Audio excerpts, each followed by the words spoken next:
Yeah! ఇప్పుడొక 2 రోజుల నుంచి ఒకటి చాలా తీవ్రంగా వైరల్ అవుతుంది. ఒక విజువల్ గాని, లేకపోతే న్యూస్ కానీ వైరల్ అవుతుంది. అదేందంటే ఈ నెల 24వ తేదీ కర్నూలు దగ్గర చిన్న టేకూరు దగ్గర బస్సు మన అది వేమూరి ట్రావెల్స్ ప్రమాదం. దాంట్లో 46 మంది ట్రావెల్ చేస్తున్నారు. అందులో 19 మంది చనిపోయారు. దీనికి ప్రధాన కారణం శివశంకర్ అనే ఒక అబ్బాయి వాళ్ళ ఫ్రెండ్ ఎర్రిస్వామిని తీసుకొని ఆ రూట్‌లో 2 గంటల ఆహ్, 24 నిమిషాలకి పెట్రోల్ బంక్‌లో ఉన్నాడు. ఇంకొక 5 కిలోమీటర్లు అనుకుంటే 2 గంటల 35 నిమిషాలకి ఆ ప్రాంతంలో అతను యాక్సిడెంట్‌కి గురి కావడం. దాని తర్వాత ఇంకొక 10 నిమిషాలకి అది రావడం. అంటే దాదాపు 2:53 మధ్య ఆ ప్రమాదం జరగడం జరిగింది. దాంతో డ్రైవర్ గూడా బాధ్యత తీసుకోకుండా మిరియాల లక్ష్మయ్య అనే డ్రైవర్ పారిపోవడం. ఇంకా అక్కడ ఉన్నోళ్ళు కొంతమంది ట్రై చేసి రక్షించారు. మిగతా వాళ్ళు ఆ టైం గూడా లేదు వాళ్ళకి. ఎందుకంటే మొత్తం బస్సులో చుట్టేసింది. పైగా అక్కడ సెల్ ఫోన్‌లు వందల సెల్ ఫోన్‌లు ఉండడంతో అవి పేలడం. దానివల్ల దాని పైన బస్సులో లగేజీ పైనున్న వాళ్ళు ఇమ్మీడియేట్‌గా చనిపోయారు. కొంతమంది నిద్రలోనే ఈ గాలి ఈ వాయువులు పీల్చుకొని వాళ్ళు స్పృహ తప్పారు. అలాగా మొత్తానికి 19 మంది చనిపోయారు. ఒక్కొక్కరిది కథనాలు, ఇండివిడ్యువల్ కథనాలు గూడా బయటకొచ్చాయి. అవి వింటున్నప్పుడు అందరికి కూడా బాధేసింది. ఇద్దరు యంగ్ అమ్మాయిలు సాఫ్ట్‌వేరోళ్ళు చనిపోయారు. ఫ్యామిలీ, ఇద్దరు పిల్లలు ఫ్యామిలీ చనిపోయారు.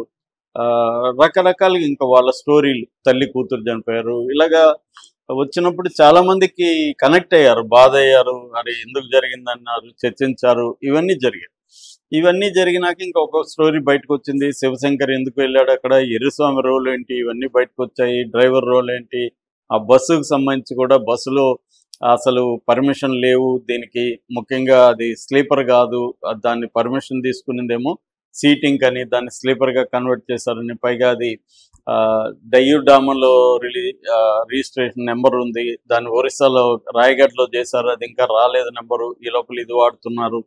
ఇలాగా రకరకాల ఫెయిల్యూర్స్ అంటే సిస్టమిక్ ఫెయిల్యూర్స్, వ్యక్తులుగా అక్కడ ఫెయిల్యూర్స్. ఎందుకంటే 19 వెహికల్స్, లారీలు, బస్సులు ఆ 10 నిమిషాల్లో దాన్ని అక్కడ బండిని చూసి పక్కకెళ్తే ఈ డ్రైవరు దాని మీదకెళ్ళిపోవడం అనేది ప్రధానంగా. వెళ్ళిపోయినాక కూడా మంటలొచ్చినా కూడా దిగి ఆర్పడానికి ట్రై చేశాడు తప్ప ఇమ్మీడియేట్‌గా అతను పరిస్థితిని అర్థం చేసుకొని జనాల్ని కాపాడడానికి అతను కూడా ప్లాన్ చేసుకునుంటే ఇంకా ఒక 10 మంది కనీసం బతికుండేవాళ్ళు.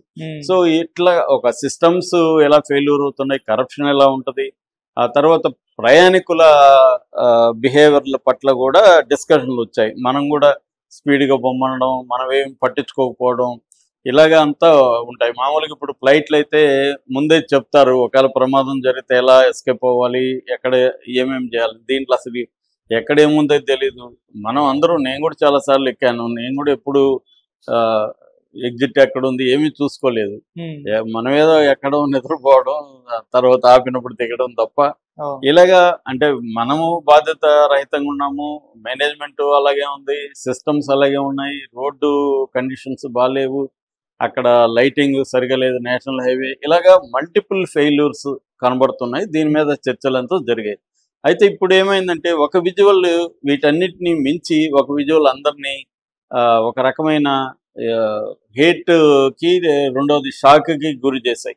అదేందంటే ఈ బస్సుని పక్కకు జరిపారు రోడ్డు క్లియరెన్స్ కోసం. జరిపినప్పుడు ఇది మొత్తం దాదాపు కాలిపోయింది. బూడిదలైపోయినాయి. ఆ బూడిదల్లో నుంచి కొన్ని శాంపుల్స్ తీసుకొని ఫోరెన్సిక్ వాళ్ళు డీఎన్ఏకి కూడా ఆల్మోస్ట్ 19 బాడీస్ డీఎన్ఏ కూడా చేసేసి అప్పగించేశారు. సో, ఇప్పుడు ఆ బూడిదంతా అక్కడ ఉండిపోయింది. సో, సడెన్‌గా ఒక 2, 3 ఫ్యామిలీలు ఆటోల్లో, 2 ఆటోల్లో అక్కడికి వచ్చారు. వాళ్ళు మహబూబ్ నగర్ నుంచి వచ్చారని చెప్తున్నారు. వాళ్ళొచ్చి ఆ బూడిదనంతా బ్యాగుల్లో కలెక్ట్ చేసుకున్నారు. జనాలకి అక్కడున్నోళ్ళకి అర్థం కాల. వీళ్ళేమన్నా ఫస్ట్ ఏమనుకున్నారంటే క్లీన్ చేపిస్తున్నారేమో పోలీసులు అనుకున్నారు. తర్వాత చూస్తే వీళ్ళు పక్కకి తీసుకెళ్ళి అక్కడ ఒక నీటి గుంటుంటే అక్కడ పెట్టి జల్లెల్లో జల్లిస్తున్నారు. అప్పుడు వీళ్ళకి విచిత్రంగా అనిపించి అక్కడ ఉన్నోళ్ళు అడిగారు.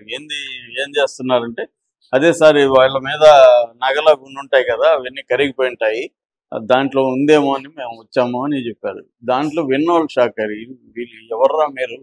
ఇట్లా ఉండారు. శవాల మీద పేలాలు ఏరుకునేవాళ్ళు అంటారు కదా! అంతకంటే ఘోరంగా ఉన్నారు వీళ్ళు. ఒక దారుణమైన ప్రమాదం జరిగి కాలిపోతే అందులో బంగారు లేకపోతే వెండి ఏమన్నా ఉండి కాలిపోయింటే వాటిలో అవశేషాలు ఏమన్నా ఉంటే దొరుకుతాయని వచ్చి జల్లెడ పడుతున్నారు.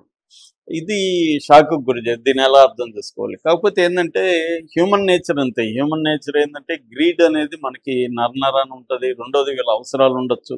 మరీ పేదవాళ్ళకి కూడా ఏం కనపడలేదు. వాళ్ళ డ్రెస్సింగ్ అవన్నీ చూస్తే మరీ వాళ్ళేదో కూటుకు లేనోళ్ళు అని కూడా అనిపించలేదు. ఇవాళ అంత దారుణమైన పేదరికం కూడా ఇవాళ ఏమీ లేదు.